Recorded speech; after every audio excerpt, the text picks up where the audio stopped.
Πάμε να καλημερίσουμε τώρα τον δικηγόρο και εκπρόσωπο του νέου Ίνκα, τον κύριο Παναγιώτη Γεωργιάδη. Είναι μαζί μας στην άλλη άκρη της τηλεφωνικής μας γραμμής. Καλή σας ημέρα. Καλημέρα. Καλημέρα κύριε Στολάκη, κυρία Τζαμπάζη. Είστε καλά?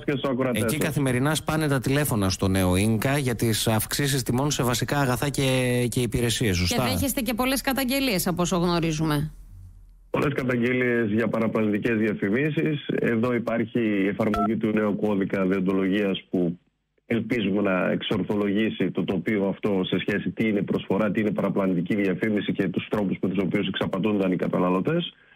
Έχουμε πάρα πολλές καταγγελίες, κυρίως για συμπεριφορά σε φαντς, σε εταιρείες κινητής τηλεφωνίας, σε εταιρείες ενέργειας παρόχων, για μη εξυπηρέτηση. Κάτι το οποίο είναι μια δυσλειτουργία που το δέχονται οι καταναλωτές στην καθημερινότητά τους και απορώ και εγώ γιατί δηλαδή το κάνουν για θέμα κόστους, δεν προσλαμβάνουν αρκετό ικανό αριθμό υπαλλήλων για να μπορέσουν να εξυπηρετηθούν τα αιτήματα των καταναλωτών. Και εμείς αυτό αναρωτιόμαστε, γιατί για να πάρεις τηλέφωνο και να μιλήσεις με μια εταιρεία ενέργειας δεν βρίσκεις ποτέ κανέναν. Ειδικά σε φαντ, σε τράπεζα δηλαδή, και απλά και για μια ενημερότητα να ζητήσεις για το δάνειό σου είναι ο Γολγοθάς ολόκληρος. Αλλά και σε πιο σύνθετα προβλήματα, δηλαδή σε μια εταιρεία, σε ένα πάροχο κινητής τηλεφωνίας. Το να μην πάει καλά, να μην έχει η γραμμή την επιθυμητή ταχύτητα του ίντερνετ. Δεν μπορείς να βγάλεις άκρη, δυστυχώς. Και είναι πάρα πολλά τα παράπονα και καταγγελίες που δεχόμαστε γι' αυτό. Και πού καταλήγουν αυτές οι καταγγελίες, κύριε Γεωργιάδη? Έρχεστε σε επαφή εσείς με αυτές τις εταιρείες? Δηλαδή, είμαστε έρμεο όλης αυτής της κατάστασης? Έχουμε να αντιμετωπίσουμε την εγγέννη δυσλειτουργία του κράτους.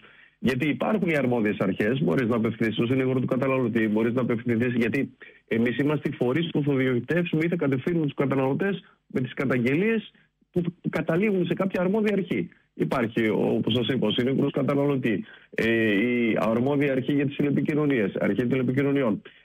Και εκεί όμως, λόγω έλλειψης προσωπικού, υπάρχει πολύ μεγάλη καθυστέρηση στην ικανοποίηση των αιτημάτων ή την διερεύνηση των όποιων καταγγελιών. Στο συνήγορο του καταναλωτή μπορεί να φτάσει στους 8 μήνες και στους 10 μήνες μια καταγγελία.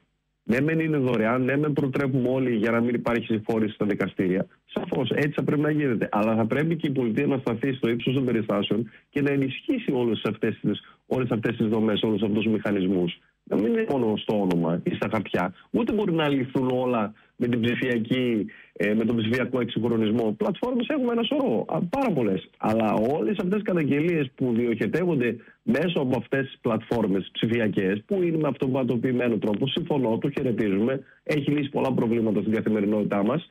Κάπου πρέπει άνθρωποι να τις επεξεργαστούν. Εκεί είναι το πρόβλημα και στο επίπεδο των καταγγελιών από τις εταιρείες που κάνουν καταναλωτές, αλλά και στη διερεύνηση αυτών των καταγγελιών από το ίδιο το κράτος, από την ίδια την πολιτεία. Κύριε Γεωργιάδη, πάμε λίγο στις χθεσινές εξαγγελίες αυτές του Πρωθυπουργού για αύξηση του κατώτατου μισθού στα 880. Είναι μια αύξηση των 50 ευρώ μεικτά, περίπου 34 ευρώ καθαρός μισθός. Δεν ξέρω αν έχετε εσείς κάποια ανταπόκριση από τον κόσμο. Και γιατί το ρωτώ αυτό? Γιατί βλέποντας κάτι πρόσφατα στοιχεία, τα οποία και εσείς ως νέο Ίνκα δώσατε στη δημοσιότητα, τον Φλεβάρη του 2025 ο πληθωρισμός, αν δεν κάνω λάθος, στην Ελλάδα ανήλθε στο 2,5%. Ναι, μεν μειωμένο σε σχέση με την προηγούμενη χρονιά, ωστόσο είμαστε πάλι πάνω από τον ευρωπαϊκό μέσο όρο.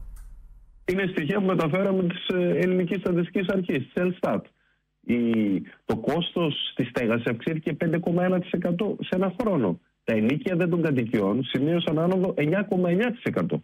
Το φυσικό αέριο 41%. Σαφώς καλοδεχούμενη η όποια αύξηση του κατώτατου μισθού που συμπαρασύρει και επιδόματα, συμπαρασύρει και το μέσο μισθό για να μπορέσει να μειωθεί αυτή η ψαλίδα. Αλλά πού να φτάσουν τα 35 ευρώ για όλα αυτά που λέτε? Ακριβώς. Και επίσης μια μελέτη που κάνει για μια τετραμελή οικογένεια, μπαίνει και μέσα μια οικογένεια που είναι όχι με τον βασικό μισθό, ένα αξιοπρεπή, με ένα μέσο μισθό σχετικά. Αν βάλεις όλα τα έξοδα με 2 παιδιά και ενοίκιο, μπαίνει μέσα, δεν βγαίνει γι' αυτό ο λογαριασμός δεν βγαίνει. Γι' αυτό και δεχόμαστε παράπονα και μια απελπισία, μπορώ να σας πω, από τους καταναλωτές, ότι δεν βλέπουν μια άμεση αλλαγή στην καθημερινότητά τους. Δηλαδή και μεσοπρόθεσμα ακόμη δηλώνουν απεσιόδοξοι σε πολύ μεγάλο ποσοστό. Δεν αρκεί το να επιβιώνεις μήνα με το μήνα και μέρα με τη μέρα για να δεις πώς θα βγει ο λογαριασμός. Πολλοί από αυτούς καλούνται να κάνουν επιλογή του ποιους λογαριασμούς θα πληρώσουν. Γι' αυτό και έχουμε αυξήσεις και των χρεών και στα ασφαλιστικά ταμεία και στην εφορία. Και γι' αυτό θα δείτε ότι εξαγγέλλονται συνέχεια ρυθμίσεις και νέες ρυθμίσεις και περισσότερες δόσεις. Έτσι είναι. Και πάλι δεν μπορούν να ανταπεξέλθουν στην ανάγκη των πολιτών. Έτσι είναι. Κύριε Γεωργιάδη, αν θελήσει κάποιος να έρθει σε επαφή με το νέο ίνκα προκειμένου να κάνει την καταγγελία του, να κάνει την ενημέρωσή του, με ποιον τρόπο το κάνει αυτό? Το τηλέφωνο 2310-431-111. Στην πλατφόρμα το Inca Support, στο ίντερνετ μπορεί να χτυπήσει. Είναι στο κέντρο το γραφείο Ορφανίδου 1, στον 7ο όροφο. Οπουδήποτε, με οποιοδήποτε μέσο μπορεί να πάρει ένα τηλέφωνο είτε μέσω του ίντερνετ και θα έρθουμε σε επικοινωνία μαζί του, ακόμη και αν δεν απαντήσει κάποιος εκείνη τη στιγμή, για να μπορέσουμε να το βοηθήσουμε στο πρόβλημά του.